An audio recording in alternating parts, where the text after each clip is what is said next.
하나님 말씀 보겠습니다. 하나님 말씀은 누가복음 9장 57절부터 62절까지의 말씀을 보겠습니다. 신약성경 누가복음 9장 57절부터 62절까지의 말씀, 신약성경 109쪽에 있는 말씀입니다.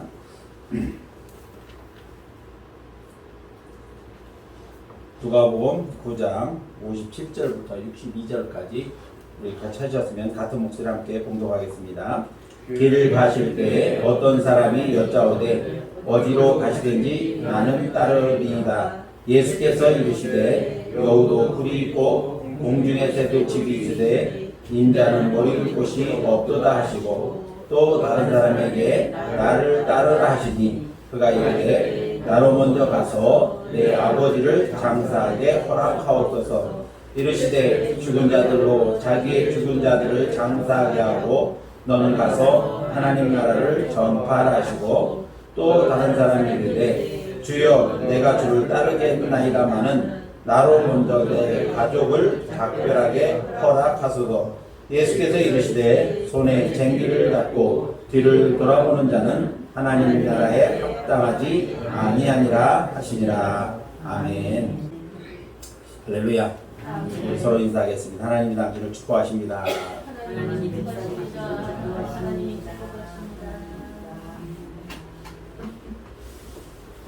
오늘도 참 좋은 날인 줄로 믿습니다. 하나님의 크신 은혜와 축복이 사랑하는 성도 여러분들에게 언제나 함께 하시기를 예수님의 이름으로 축복을 드립니다. 어제부터 장마가 시작되었습니다. 보통 이 중하순께서 6월 중하순 되면 장마가 시작되는데 이번에는 좀 늦었습니다. 그래서 지각장마라고 말하는데 이 지각장마인데도 불구하고 또 비가 많이 포함된 장마가 될 것이다. 그런 예보가 있었습니다. 어쨌든 안전사고나 건강관리 잘 하셔서 장마철을 잘 보내시기를 예수님의 이름으로 축복을 드립니다. 철학자 소크라테스가 총각 시절에 이 가난했기 때문에 혼자서 이렇게 집을 얻어 살 수가 없어서 여러 명의 친구들과 함께 이 아주 비좁은 방에서 생활했던 적이 있었습니다. 그런데 많은 사람들이 좁다고 좀 불편하다고 이렇게 불평하고 원망하는데 소크라테스는 얼굴에 항상 미소가 있고 편안해 보였습니다. 그래서 어떤 사람이 물었습니다. 그 좁은 방에 여럿이 살면 불평하고 짜증이 날 만도 한데 뭐가 그렇게 즐겁습니까? 라고 물었습니다. 그랬더니 소크라테스가 대답하기를 친구와 함께 사는 것이 얼마나 즐거운지 모릅니다. 서로의 경험도 나눌 수가 있고 지식도 나눌 수가 있고 또 서로 돕기도 하니 얼마나 감사한 일입니까? 라고 대답을 했습니다. 근데 얼마 있다가 친구들이 한 사람씩 결혼을 해서 빠져나가기를 시작합니다. 결국은 결혼하지 못한 소크라테스 혼자 남게 되었습니다. 그래서 다른 사람이 또 물었습니다. 여럿이 함께 살 때 좋았다고 말했는데 이렇게 다 떠나고 혼자만 있으니 지금은 외롭지 않습니까? 라고 물었습니다. 그랬더니 소크라테스는 여전히 웃으면서 말을 합니다. 여럿이 살 때로 좋았지만 지금 혼자 살고 있으니까 친구들이 함께 보던 책을 내 마음대로 볼 수도 있고 또 선생님도 나만 집중해서 가르칠 수 있다는 그 선생님의 사랑을 독차지할 수가 있으니까 얼마나 좋은지 모릅니다. 그런데 어떻게 감사하지 않을 수가 있습니까? 라고 대답을 했습니다. 그 뒤에 소크라테스도 결혼을 했습니다. 결혼을 해서 살게 되었는데 2층 집에 살지 못하고 1층에 살게 되었습니다. 그래서 어떤 사람이 물었습니다. 아래층에 살면 불편한 점이 많지 않습니까? 위에서 뛰는 소리도 들리고 또 막 쓰레기 같은 것도 집어던지고 그래서 주변도 지저분할 텐데 불편하지 않습니까? 라고 물었더니 소크라테스는 대답하기를 아닙니다. 1층에 살으니까 주변에 땅에다가 채소도 심어 먹을 수가 있고 뭐든지 또 친구들이 찾아와도 쉽게 집을 찾을 수가 있고 이 얼마나 좋은지 모릅니다. 라고 대답을 했습니다. 그런데 2층에 살던 분이 다리를 다쳐서 2층을 오르내릴 수가 없는 그런 상황이 되었습니다. 그래서 소크라테스가 사는 1층 집과 2층 집을 서로 맞바꾸게 되었습니다. 그랬을 때 다른 사람이 또 물었습니다. 1층에 살 때 그런 편리한 점이 있었는데 2층으로 이사하니까 불편하지 않습니까? 라고 물었습니다. 그랬더니 소크라테스가 대답하기를 위층에 있으니까 조용하고 또 멀리 좋고 아름다운 경치를 볼 수가 있는데 얼마나 좋습니까? 이 역시 감사할 일이 아닙니까? 라고 대답을 합니다. 그 사람이 의아했습니다. 그래서 소크라테스의 제자인 플라톤에게 물었습니다.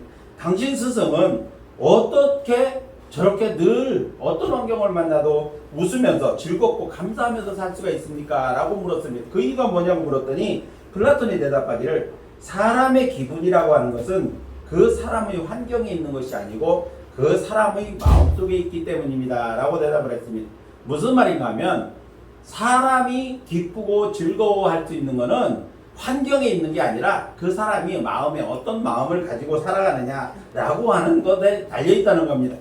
구약 성경 하박국 3장 17절에서 18절을 말씀 보니까, 비록 무화과 나무가 무성하지 못하며 포도나무가 열매가 없고 감람나무에 소출이 없고 밭에 먹을 것이 없으며 우리의 양떼가 없고 외양간에 수가 없을지라도 나는 여호와로 말미암아 나의 구원의 하나님으로 말미암아 기뻐하리로다. 이런 고백을 했습니다. 자, 감사할 환경인데 감사할 수 있는 것은 누구나 할 수 있는 일입니다. 그러나 감사할 수 없는 상황과 갑작스러운 고난과 시련을 만났을 때도 불구하고 감사하는 것은 쉬운 일은 아니지만, 그런 감사야말로 정말 차원 높은 아주 그런 감사이고 높은 신앙 인격을 가진 그러한 사람이라고 볼 수가 있는 겁니다. 사랑하는 성도 여러분들도 어떤 환경 가운데서도 넘치는 감사로 말미암아 하나님을 기쁘시게 하는 복된 삶을 살아가는 성도 여러분들이 되시기를 예수님의 이름으로 축복을 드립니다. 오늘은 뒤를 돌아보지 않는 믿음, 이런 제목으로 함께 말씀을 나누려고 합니다. 자, 오늘 본문을 보면 예수님께서 갈릴리 전도를 마치시고 사마리아를 지나서 예루살렘으로 가는 도중에 있었던 일을 기록하고 있습니다. 자, 본문의 내용은 성경에서 이해하기 어려운 아주 난해한 부분 중에 한 곳이기도 합니다. 그것은 사랑의 예수님께서 이 성경에 기록된 내용만 보면 어떻게 아주 냉혈적이고 그리고 비도덕적인 말을 한 것 같은 그러한 내용이기 때문에 그렇습니다. 오늘 본문 여러분들이 함께 읽어보시겠습니다만은, 예수님께서 나를 따르라 이렇게 말을 하니까 그 사람이 내 아버지가 돌아가셨으니 가서 장사하고 와서 주님을 따르겠습니다 이렇게 대답을 하니까, 예수님께서 말씀하시기를 죽은 자들로 장사하게 하고 죽은 자를 장사하게 하고 너는 가서 복음을 전해라 이렇게 말씀을 하시는 겁니다. 자, 이 말씀을 들으면은 굉장히 예수님께서 정말 돌아가신 아버지도 장사하지 못하게 하는 아주 비도덕적인 그러한 사람이다라고 이야기할 수도 있습니다. 그러나 핵심은 뭐냐면, 주님을 따르려는 자는 우유부단하거나 세상 것에 미련을 두지 말고 단호한 결단이 있어야 한다는 사실을 강조해서 하신 말씀이다라고 우리가 생각해 볼 수가 있는 겁니다. 자, 오늘 본문의 내용을 우리가 살펴보면 예수님이 예루살렘을 향해 가는 길에 세 사람을 만나게 됩니다. 오늘 본문을 보니까 세 사람을 만나게 됐는데, 첫 번째 사람은 자기 스스로가 자원해서 예수님을 따르겠다고 말합니다. 예수님이 어디든지 가든지 나는 예수님을 따르겠다라고 말을 합니다. 그럴 때 예수님께서 뭐라고 말씀하시는가 하면, 여우도 굴이 있고 공중에 새도 집이 있지만 인자는 머리 둘 곳이 없다. 나를 따르는 자는 정말 마땅한 잠자리 하나 없다. 그렇게 말씀하시면서 예수님을 따르는 길이 결코 쉬운 길이 아니다라고 말씀을 하시는 겁니다. 실제로 예수님 누가복음 9장 23절에 뭐라고 말씀하셨는가 하면, 아무든지 나를 따라오려거든 자기를 부인하고 날마다 제 십자가를 지고 나를 따라야 된다. 나를 쫓아야 된다. 그렇게 말씀하셨습니다. 주님을 따르는 길은 자기 부인과 자기 십자가를 지고 가는 어렵고 힘든 길이라고 하는 사실을 예수님께서 말씀을 하신 것입니다. 자, 두 번째 만난 사람은 어떤 사람이냐면, 두 번째 만난 사람은 예수님께서 직접 부르셔서 너는 나를 따르라 이렇게 말씀을 하신 겁니다. 이렇게 부르셨더니 그 사람이 말하는 게 뭐라고 말하는가 하면, 나로 먼저 가서 내 아버지를 장사하게 허락하옵소서 이렇게 말을 합니다. 다시 말하면 즉시 따르긴 따르는데 지금 즉시는 못 따르겠다는 겁니다. 그래서 즉시 따르는에 대한 유보입니다. 누가복음 5장에 보면 예수님께서 처음 제자를 부르셨습니다. 처음 제자를 부르셨을 때 처음 예수님을 만났던 베드로와 안드레 그리고 야고보와 요한은 예수님의 부름에 즉각적으로 대답합니다. 예수님께서 그들을 부르셨을 때 그들은 말하기를 배와 그물을 버려두고 즉시로 예수님을 따라갔습니다. 어느 누구에게도 동의를 구한다든지 이별을 한다든지 그런 말 없이 예수님의 부르심에 즉시, 어부가 배와 그물을 그대로 버려뒀다고 하는 건 생업을 포기한다는 말입니다. 그렇게까지 하면서라도 예수님을 즉시 따랐다는 겁니다. 이런 베드로와 안드레, 야고보, 요한의 반응과 오늘 본문에서 예수님의 부름을 받았던 이 사람과의 반응은 전혀 다른 그러한 반응이라고 하는 것을 말해주고 있는 겁니다. 그들은 예수님을 부르셨을 때 배와 그물을 버려두는 즉각 결단을 했던 베드로와 안드레, 야고보, 요한과는 비교가 되는 그러한 신앙을 가지고 있었던 겁니다. 자, 세 번째 맞는 사람은 어떤 사람이냐? 자원했던 사람입니다. 주여, 내가 주님을 따르기는 따르겠습니다만은 지금은 아니라는 겁니다. 내가 먼저 가서 가족과 작별을 하게 허락해 주옵소서, 이렇게 말을 합니다. 이에 대하여 예수님께서 뭐라고 말씀하시는가 하면, 손에 쟁기를 잡고 뒤를 돌아보는 자는 하나님 나라에 합당치 않다, 이렇게 말씀을 하셨습니다. 그래서 주님을 따르려는 자들은 세속적인 미혹에 끌려서 우유부단하면 안 된다라고 하는 것을 경계하시고 단호한 결단을 촉구하시는 그러한 말씀이라고 볼 수가 있는 겁니다. 자, 손에 쟁기를 들었다라고 하는 의미는 무슨 말이냐면, 손에 쟁기를 들고 뒤를 돌아보면 안 된다고 하는 것은 뭐냐면, 주님을 따르는 일에 있어서 주님을 믿고 주님의 자녀로서의 삶을 살아가는 삶에 있어서는 세상 것에 매운 마음을 뺏겨서는 안 된다는 겁니다. 다른 것에 마음을 빼앗겨서는 안 된다는 것을 말씀하고 있는 겁니다. 그래서 예수님을 믿고 구원받는 일은, 그리고 주님을 따르는 일은 단호한 결단이 필요하다, 그런 것을 말씀하고 있는 겁니다. 신앙생활 자체가 우리가 생각해보면 세상적인 것과는 분명히 다릅니다. 세상에서는 쾌락을 추구하고 세상에서는 재미를 추구하고 그렇게 살아갑니다만은, 우리의 신앙생활이라고 하는 것은 세상과는 아주 단호한 결단이 필요한 그러한 부분들이 많이 있다는 것입니다. 이런 일의 예로 롯의 철을 이 거울로 성경은 제시합니다. 창세기를 보면 소돔과 고모라가 죄악으로 가득 차서 하나님의 심판이 예정되어 있었습니다. 그래서 하나님께서 사자를 보내십니다. 그래서 그곳에 있는 롯과 그의 가족들을 구원하시려고, 아브라함을 생각하셔서 그들을 구원하시려고 사자들을 보내서 롯을 방문하게 합니다. 그래서 롯의 가족들에게 말하기를, 너희는 내일 아침 해가 뜨기 전에 이곳을 빨리 떠나라. 그렇지 않으면 하나님의 유황불이 이곳에 징계가 내려질 때 너희들도 함께 멸망할까 걱정된다. 그러니까 너희는 오늘 밤 안으로 이곳을 떠나라고 말을 합니다. 그런데 롯과 그의 가족들은 머무르 못하는 겁니다. 왜냐하면 상당한 롯은 이 소돔 고모라 성에서 상당한 이 재물을 축적해 놓고 있었습니다. 상당한 이 부자였기 때문에 그것을 다 포기하고 몸만 빠져나간다는 것이 쉬운 일이야. 그들이 결단하기가 쉬운 일이 아니었다는 겁니다. 그런데 이 시간이 자꾸 임박함에도 불구하고 소돔 롯과 그의 가족들이 머뭇머뭇거리고 출발을 하지 않으니까 하나님의 사자가 그들을 강제로 성 밖으로 이끌어냈습니다. 이끌어내면서 하시는 말씀이, 너희는 빨리 산으로 도망해라. 산으로 도망하되 절대로 뒤를 돌아보아서는 안 된다라고 경고를 했습니다. 그런데 롯의 아내는 천사의 경고를 무시하고 도망가는 길에 그만 돌아다 보았습니다. 소돔 고모라 성을 돌아다 보았습니다. 그 순간에 롯의 철은 소금기둥이 되고 말았습니다.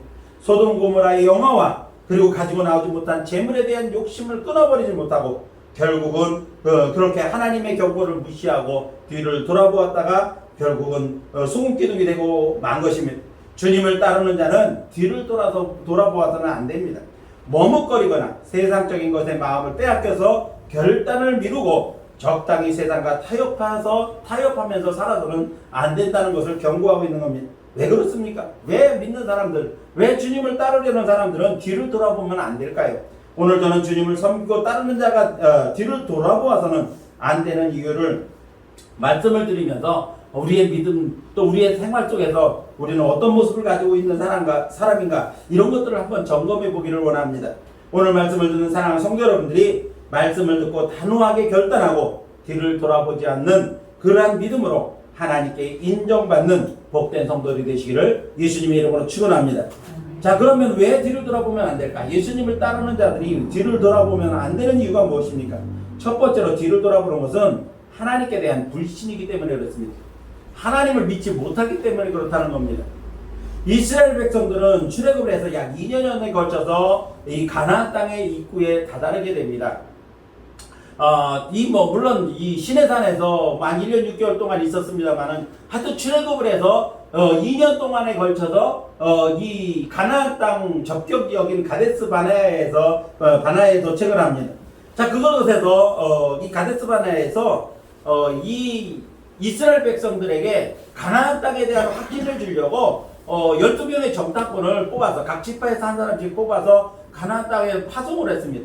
그런데 문제는 이 처음 의도와는 달리 가나안 땅을 탐지하고 돌아온 12명의 정탐꾼 중에서 10명이 가나안 땅에 대해서 좋은 평가를 내리지를 않습니다. 악평을 했다. 성경을 보니까 악평을 했다. 이렇게 말을 합니다. 그러면서 뭐라고 말하는가 하면 우리는 그곳에 갈 수 없다. 그곳에 사는 사람은 거대한 이 거인 족속이 산다. 그러므로 우리가 올라가면 모두 죽는다. 그곳에는 거인 족속이 살고 있어서 마치 우리가 보니까 송아지 앞에 있는 메뚜기처럼 아주 형편없이 보였다. 이렇게 아주 최악의 평가를 그렇게 보고를 했습니다. 이 말을 들은 백성들의 마음이 어떻겠습니까? 지금까지 가나안 땅에 대한 소망을 품고 힘들고 어려운 여정을 거쳐서 2년이나 걸어서 가나안 땅 입구에까지 도착을 했는데 10명의 정탐꾼이 그렇게 보고를 하니까 이 백성들의 마음이 간담이 녹아버렸습니다. 그래서 절망에 빠지게 됩니다. 그때 나머지 두 사람이 여호수아와 갈렙이 보고를 합니다. 아니다. 물론 그곳 사람들이 거인 족속처럼 기골이 장대하지만 그러나 우리가 올라가면 그곳 사람 두려워하지 말고 올라가면 하나님께서 그 땅을 주신다. 그 땅의 신들은 그 사람들을 떠났지만 하나님은 우리와 함께 하신다. 올라가서 그 땅을 차지하자. 이렇게 보고를 합니다. 그랬더니 이런 여호수아 갈렙의 보고는 귓등으로도 듣지 않고 우리가 여기서 죽을 수 없으니 애굽으로 돌아가자고 말합니다. 2년 동안 죽을 고생에서 왔으면서 애굽으로 돌아가자는 겁니다. 애굽에서 그들의 삶은 어땠습니까? 애굽에서 그들의 삶은 평안한 삶이 아니었습니다. 애굽에서도 그들은 종살이를 했습니다. 종살이하면 온갖 곤욕 속에 하나님 앞에 부르자 하나님 기껏 구원해 주셔서 이곳까지 가데스 바네아까지 왔는데 다시 애굽으로 돌아가자고 말을 하는 겁니다. 그들의 대다수 백성들이 또 그들의 말에 10명의 정탐꾼의 말에 동조해서 금방이라도 애굽으로 돌아갈 기세입니다. 이들이 여기까지 인도해 분이 누구십니까? 바로 하나님이십니다. 가나안 땅을 주시겠다고 수백 년 전부터 거듭해서 약속하셔서 이곳까지 데려오신 겁니다. 그들이 이곳까지 오는 동안에도 하나님의 특별하신 은혜가 얼마나 많았습니까? 애굽에 내린 10가지 재앙으로부터 시작해서 홍해를 건너게 하시고 또 반석에서 샘물이 나게 하시고 이와 같은 놀라운 은혜, 만나와 메추라기를 먹이시는 이와 같은 놀라운 은혜를 그들이 반역하는 그 순간에도 경험하고 있습니다. 그들은 그냥 하나님의 약속하신 말씀을 신뢰하고 믿음으로 들어가서 차지하기만 하면 되는 것이었습니다. 그런데 이스라엘 백성들은 그 모든 것을 잊고 다시 종살이 하던 애굽으로 되돌아가자고 말을 하는 겁니다. 12명의 정탐꾼 중에 한 사람이었던 갈렙이 일어나서 말합니다. 여호와를 거역하지 말라. 또 그 땅 백성들을 두려워하지 말라. 그들은 우리의 먹이라. 그들의 보호자는 그들에게서 떠났고 여호와는 우리와 함께 하시느니라. 그들을 두려워하지 말라. 이렇게 말을 하면서 가나안 땅으로 들어가자고 거듭거듭해서 백성들을 설득합니다. 그랬더니 백성들이 오히려 돌을 들어서 갈렙을 치려고 하는 그러한 행위까지 서슴지 않습니다. 이때 하나님께서 백성들 중에서 나타나서 진노하시면서 하나님을 신뢰하지 않고 불신으로 하나님을 거역한 이스라엘 백성들을 광야 40년 동안 방황하게 하는 그러한 징벌을 내리셨습니다. 믿음으로 사는 사람은 뒤를 돌아보지 않습니다. 주님의 약속을 부여잡고 앞으로 전진만 하는 삶을 삽니다. 저 영원한 하나님 나라를 바라보며 뒤를 돌아보지 않고 앞으로 나아가는 삶을 살게 되어지는 겁니다. 믿음으로 사는 사람은 과거에 얽매이지 않습니다. 과거가 화려했든지 아니면 어두웠든지 거기에 얽매이지 않고 오직 주님만 신뢰하고 주님의 말씀을 따라 앞으로 나아가는 삶을 살게 되어지는 것입니다. 이제 사랑하는 성도 여러분들이 하나님에 대한 절대 신뢰인 믿음으로 뒤를 돌아보지 않고 천성을 향해 앞으로 나아가는 삶을 살아가는 믿음으로 살아가는 성도 여러분들이 되시기를 예수님의 이름으로 축원합니다. 두 번째로 뒤를 돌아봐서는 안 되는 이유는 뭐냐면 하나님에 대한 불순종이기 때문에 그렇습니다. 하나님은 이스라엘 백성들을 향해 말씀하실 때마다 항상 일방적으로 명령만 하신 게 아니라 선택의 길을 열어놓으셨습니다. 그리고 그 선택에는 항상 조건이 붙어 있었습니다. 그 조건이 뭐냐 하면 하나님의 말씀에 대한 순종의 여부였습니다. 너희가 내 말을 듣고 내 명령과 규례를 지키면 이렇게 말씀하십니다. 말씀에 순종하고 우상 숭배를 버리고 하나님만 섬기면이라고 하는 이 조건을 항상 제시하셨습니다. 그러면서 하나님께서 말씀하실 때 순종하면 복을 받고 불순종하면 너희는 반드시 징계를 받는다. 거기에 따른 형벌이 있다. 그러니 너는 택하라. 이렇게 말씀을 하십니다. 자, 이 말씀을 하신 하나님의 의도는 무엇일까요? 이스라엘 백성들이 하나님의 말씀에 순종하고 하나님만 섬기는 그러한 삶을 살기를 원하셨습니다. 그러한 선택을 하기를 원하셨던 겁니다. 우리가 생각해봐도 그냥 순종을 선택하고 약속하신 하나님의 축복만 누리면 된다. 쉽게 생각할 수도 있습니다. 근데 우리가 성경 역사를 보면 아시겠습니다만은 이스라엘 백성들은 그렇지를 않았습니다. 가데스 바네에서 갈렙의 말대로 두려워하지 말고 들어가 차지하기만 되는 그러한 순종의 길을 버리고 하나님과 모세를 반역하면서 새로운 당을 만들고 지도자를 세워서 다시 애굽으로 돌아가자는 겁니다. 종살이 하던 애굽 땅 다시는 보지 않을 것이라고 하나님께서 말씀하셨던 그 애굽 땅으로 되돌아가자고 하는 그 의미는 무엇입니까? 하나님의 말씀을 따르지 않겠다는 겁니다. 하나님의 말씀에 불순종하겠다는 노골적인 표현이 바로 그들의 행위였습니다. 말씀에 순종하면 복이요 불순종하면 저주인 것을 뻔히 알면서도 그들은 의도적으로 하나님의 말씀에 불순종하겠다고 말을 하는 겁니다. 그냥 올라가서 차지하기만 하면 되는 가나안 땅을 눈앞에 두고 불신앙으로 하나님의 말씀을 믿지 못하고 과거로 돌아가는 그러한 불순종의 어리석음을 그들은 드러내고 말았던 것입니다.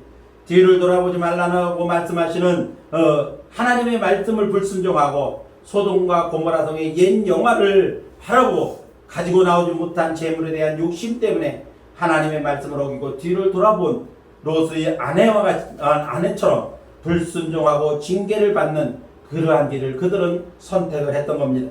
사랑하는 성도 여러분, 순종하면 복을 받고 불순종하면 징벌을 받을 수밖에 없는 겁니다. 구원은 믿음으로 받지만 축복은 말씀에 순종할 때 받는 것입니다. 세상의 것이 아무리 좋아도 길어야 100년입니다. 아무리 화려한 꽃도 화무 11홍이나 열흘밖에 가지 못합니다. 권불 10년이라 아무리 막강한 권세도 10년을 넘기기가 어려운 것이 세상의 이치입니다. 이것 때문에 하나님의 말씀에 불순종하고 영원한 하나님 나라를 포기하는 어리석음을 범해서는 안 되는 것입니다. 말씀에 순종만 하면 가나안 땅을 차지하는 축복을 받습니다. 쟁기를 손에 들고 뒤를 돌아보는 불순종은 어리석은 일인 것입니다. 이제 사랑하는 성도 여러분들이 뒤를 돌아보는 불순종을 버리고 말씀에 순종하는 그러한 앞만 바라보고 소망 중에 나아가 하나님이 나를 위해 예비해 놓으신 놀라운 축복들을 누리는 성도들이 되시기를 예수님의 이름으로 축원합니다. 마지막 세 번째로 뒤를 돌아보면 안 되는 이유가 뭐냐면 하나님 나라에 합당하지가 않기 때문에 그렇습니다. 자, 오늘 본문에 보니까 예수님께서 말씀하신 말씀의 결론은 뭐냐면 손에 쟁기를 잡고 뒤를 돌아보는 자는 하나님 나라에 합당하지 않다라고 하는 것입니다. 자, 손에 쟁기를 잡았다고 하는 것은 여러 가지 의미를 내포하고 있는 겁니다. 신앙생활을 의미하는 겁니다. 예수님을 구주로 영접하고 예수 안에 사는 삶을 말하기도 하고 또 주님의 일에 헌신대자를 의미하기도 합니다. 뭐 주의 종으로의 길을 가든지 선교사로 가든지 아니면 직분을 받아서 봉사하든지 이런 모든 주님의 일에 헌신대자를 의미하기도 하는 겁니다. 분명한 것은 뭐냐면 이러한 일을 행하는 자, 즉 예수님을 믿고 하나님의 자녀가 되는 삶을 살든지 아니면 주의 일에 헌신된 삶을 살든지 간에 문제는 뭐냐면 뒤를 돌아보는 불신앙의 행위, 이것이 하나님의 나라에 합당치 않다는 겁니다. 불신앙과 불순종으로 하나님의 나라에 들어갈 수는 없다는 것을 말씀하는 겁니다. 우리는 여기서 사도 바울의 신앙자의 고백을 배울 필요가 있습니다. 빌립보서 3장 12절에서 14절까지의 말씀을 보면 여러분들 많이 들어보셨겠습니다만 사도 바울은 이렇게 고백합니다. 내가 이미 얻었다 함도 아니요 온전히 이루었다 함도 아니라 오직 내가 그리스도 예수께 잡힌 바 된 그것을 잡으려고 달려가노라. 형제들아, 나는 내가 아직 잡은 줄로 여기지 아니하고 오직 한 일, 즉 뒤에 있는 것은 잊어버리고 앞에 있는 것을 잡으려고 표대를 향하여 그리스도 예수 안에서 하나님이 위에서 부르신 부름의 상을 위해 달려가노라. 이렇게 말씀했습니다. 뒤에 있는 것을 잊어버리고 표대를 향해 달려가는 삶이 바로 사도 바울 자신의 삶이었다라고 고백하는 겁니다. 사실 사도 바울의 지난 환경을 보면 이 살아온 어린 적부터 살아온 환경을 보면 얼마나 대단합니까? 최고의 가문에서 태어난 사람입니다. 그리고 최고의 학문을 배웠고 최고의 환경과 조건을 갖춘 사람으로서 성공이 보장된 그러한 사람이 사도 바울이었습니다. 자, 그럼에도 불구하고 사도 바울은 하나님의 부르심을 받은 이유, 즉 그가 손에 쟁기를 든 사람의 삶을 산 다음에는 이렇게 고백합니다. 또한 모든 것을 해로 여긴다. 내 주 예수 그리스도를 아는 지식이 가장 고상하기 때문이다. 내가 그를 위하여 모든 것을 잃어버리고 배설물처럼 여긴다. 그렇게 말을 합니다. 최고의 가문, 최고의 학문, 최고의 환경과 조건, 이 모든 것을 다 배설물처럼 여기고 주님의 나라를 위해 달려가는 데 있어서 해로 여긴다. 나를 해롭게 하는 것으로 여긴다. 그렇게 고백을 한 겁니다. 요즘 유행하는 말들 중에 라떼라고 하는 말이 있습니다. 이 말을 주로 사용하는 사람들에 대해서 젊은이들이 이 꼰대라고 표현하는 그러한 말입니다. 자, 기성세대가 옛날을 먹이면서 라떼는 말이야 이렇게 말하는 것들을 갖다가 이 비꼬는 말이 바로 라떼라고 하는 그러한 말입니다. 자, 예수님은 우리에게 표대를 향해 앞만 보고 달려가는 경주자의 삶을 살라 그렇게 요구를 하십니다. 경주자는 주위에 있는 것이나 뒤에 있는 것에 신경 쓰지 않습니다. 신경 쓸 겨를도 없습니다. 최선을 다해 열심히 달려가도 모두가 상을 받는 것이 상을 받지 못하는 것이 경주입니다. 그러나 감사한 것은 하나님 나라의 경주는 어떤 사람이든지 간에 하나님 나라를 위해서 최선을 향해 다해 달려가면 그 사람이 1등이 아니더라도 열심히 달려가는 모든 사람에게 하나님께서는 상 주신다. 그렇게 말씀을 하고 계시는 겁니다. 그렇기 때문에 손에 쟁기를 들고 뒤를 돌아보는 자는 하나님 나라에 합당치를 않은 겁니다. 하나님의 군사로 부름을 받았고 하늘의 이 믿음의 경주를 달려가는 경주자가 뒤를 돌아보는 것은 결코 합당한 삶이 아니라는 겁니다. 이제 사랑하는 성도 여러분들이 믿음의 경주를 함에 있어서 뒤를 돌아보지 않고 오직 앞만 바라보고 달려가는 경주자들이 되어서 우리 모두 하나님 나라에 합당한 성도의 삶을 살아갈 수 있게 되기를 예수님의 이름으로 축복을 드립니다. 이제 말씀을 마칩니다. 분명히 예수님은 손에 쟁기를 들고 뒤를 돌아보는 자는 하나님 나라에 합당하지 않다라고 말씀을 하셨습니다. 주님을 따르는 자 그리고 주님의 일에 헌신된 자는 분명히 뒤를 돌아보아서는 안 된다라고 말씀하는 겁니다. 주님의 군사로 부름을 받은 자도 뒤를 돌아보아서는 안 됩니다.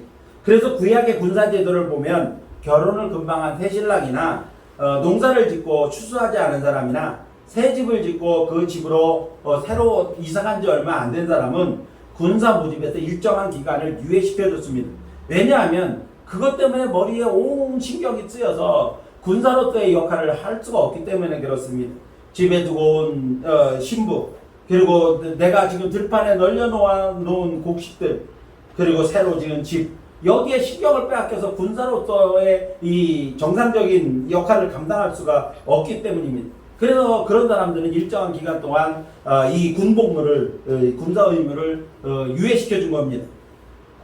그것에 마음을 빼앗기면 군사로서의 임무, 또 전쟁에 나가서도 제대로 싸울 수가 없기 때문인 것입니다. 마찬가지로 손에 쟁기를 들고 뒤를 돌아보는 자도 안 됩니다. 왜 그렇습니까? 뒤를 돌아보는 자는 하나님을 신뢰하지 않는 불신앙이 그 안에 있기 때문에 그렇습니다. 또한 하나님이 말씀하셨는데 그 말씀을 거역하는 불순종이기 때문에 또한 그런 겁니다. 결국 이런 사람들은 하나님 나라에 합당하지 않기 때문에 안 되는 겁니다. 이제 사랑하는 성도 여러분들이 사도 바울처럼 그리고 마치 경주자처럼 믿음으로 하나님의 부름의 상을 표대 삼아서 최선을 다해 열심히 달려감으로써 천국에 합당한 그러한 성도의 삶을 살아가는 우리 성도들 되시기를 예수님의 이름으로 축원합니다. 교회 소식을 말씀드리겠습니다. 예배에 참석하신 성도 여러분들 환영하며 하나님의 은혜와 축복이 가득하시기를 바랍니다. 2021년 후반기가 이제 시작됐습니다. 새로운 마음으로 후반기를 시작할 수 있도록 해주시고요. 다음 주일은 맥주 감사주일로 지켰습니다. 보통 우리가 7월 첫째 주일을 맥주 감사절로 지키는데 지금은 시간이 어떻게 가는지도 잘 모르겠습니다. 그래서 사람들이 절기에 좀 너무 이 둔감해져 있는 것 같아요. 그래서 저도 지금 첫째 주에 지키는 맥주 감사들을 깜빡하고 있었습니다. 그래서 우리가 이 절기 때 전반기를 보내면서 하나님 앞에 감사하고 또 후반기를 준비하는 그런 마음으로 맥주 감사절을 다음 주에 지키도록 그렇게 하겠습니다. 매일 묵상과 성경 읽기 등 신앙 성장을 위한 개인 경건에 더욱 힘써 주시기를 부탁하고요. 우리 교회는 뭐 이제 거의 절반 가까이 지금 백신을 지금 2차까지 다 접종을 하셨는데 우리 이제 나머지 분들도 이제 순차적으로 잘 접종이 되고 그래서 면역 체계가 빨리 이루어져서 안정된 그러한 시간들을 우리가 회복할 수 있도록 위해서 기도해 주시기 바랍니다. 저도 돌아오는 금요일 날 아스트라제네카 2차 접종 맞습니다. 그래서 2차 아스트라제네카에 대해서는 사람들이 걱정을 하는 부분들이 좀 많이 있어요. 그런데도 어쨌든 그거는 지극히 극소수에 해당되는 이야기고 어쨌든 그 극소수에 해당되지 않도록 여러분들이 건강하게 잘 맞을 수 있도록 위해서 기도해 주시기를 바랍니다.